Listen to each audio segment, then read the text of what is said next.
Hey, Salem family. Pastor Sam here. I want to come to you very quickly with just an update on where we stand as a community of faith regarding going back to indoor worship services in person here at Salem.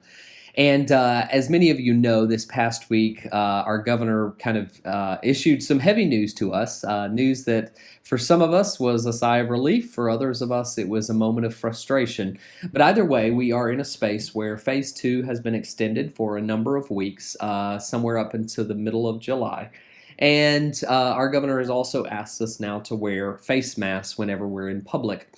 As such, our bishop and cabinet and those who are in leadership within the United Methodist Church have discerned that for the time being, we will stay the course and we will avoid indoor, in person worship with each other for this season. For the foreseeable future, we will do that. Now, there are still ways that we can connect, and there are ways that we have been connecting here at Salem that we'll keep on doing. One of those ways, the primary way we have done that, is of course through our virtual worship services. But in June, we added this in-person component where we would gather in house churches, and that will continue in the month of July as well.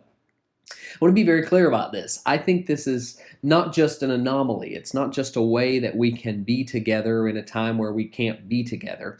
It is at the core what it means to be a disciple and do life together. So this is an important step in our discipleship journey in general. And I know that not all of us are early adopters in this model, but I pray that as we move into July, that more of us will feel called by God to move in this direction, to experience life together in these small house church models that are cropping up all over Rutherford County. I'm so grateful for those who have participated thus far, and I look forward to those who will jump in as we go forward. Now, in addition to the house churches, we're also going to make available the opportunity for some outdoor worship and some drive-in worship to happen. And we're going to try this out on the very first Sunday in July. We won't be doing it at the church grounds there on Salem Church Road. Rather, we're going to be holding an outdoor worship service at the Washburn House across the street from the Washburn General Store. Now, you can choose your path in this regard. Either stay in your car with your air conditioning on and your windows up, and you'll tune in to the FM radio station that we give you when you arrive, or you can bring a lawn chair, bring your mask, and come and sit on the front lawn. There's plenty of shaded areas where you can gather up under trees that are there on the front lawn, and we will have a short worship service all together in that general space there at the Washburn House on the first Sunday of July. Next week, we'll let you know the exact time as we're looking at the temperature to help control when we meet and how it's best for our congregation to meet. But we'll let you know that early next week as to the exact time that we're going to be gathering in that space. But don't forget, if you want to sit on the outdoor lawn, bring your lawn chair, bring your mask, and come together. We want to see your beautiful smiling eyes, since we won't be able to see your smiling faces that day. Now, finally, and perhaps most importantly, throughout this entire thing, I have tried to encourage us that we don't want to just be a group of people, a community of faith that are bent on going to church. That's not what God has called any of us to do. God has called us to be the church.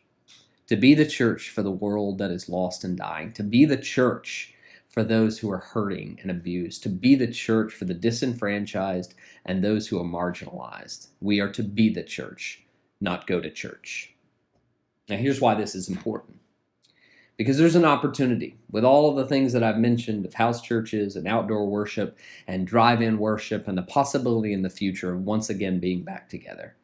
There's an opportunity that lies before us as a community, even now, to be the church, not just go to church. As many of you know, this past week brought some very devastating, tragic, and violent ends to a young life here in our community.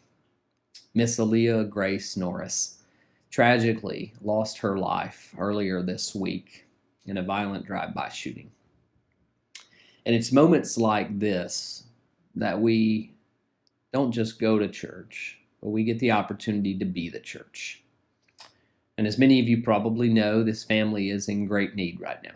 They are in need of primarily our prayers. for us to lift up them before God time and time again in prayer. But they don't need us just to stop with our prayers. They need us to push our prayers into action. And I invite you, as we think about what it means not to just go to church, but be the church, to put some action behind those prayers.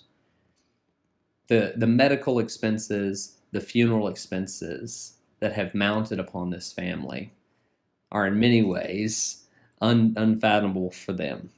It's hard to imagine that they would have to be putting this money out for their young daughter.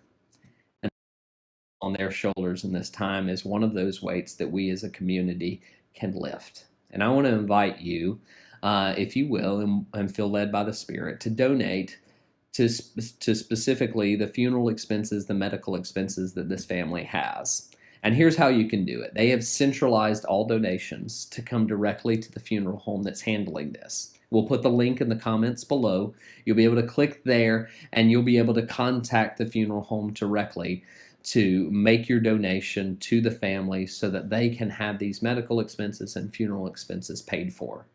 We want to communicate to the entire world that audacious, selfless generosity is something that is a hallmark of who God is to the world and who God has called us to be. And we want to, in that way, show the world that we are the church that God has called. We are moving and acting in the power of the Spirit to do the things that God has called us to do and be the people God has called us to be. So I encourage you. It may not be this moment. It may not be this thing. But let's consider every single day how we can be the church for the community that is lost and dying around us every day. Thanks so much. I look forward to seeing you all very soon.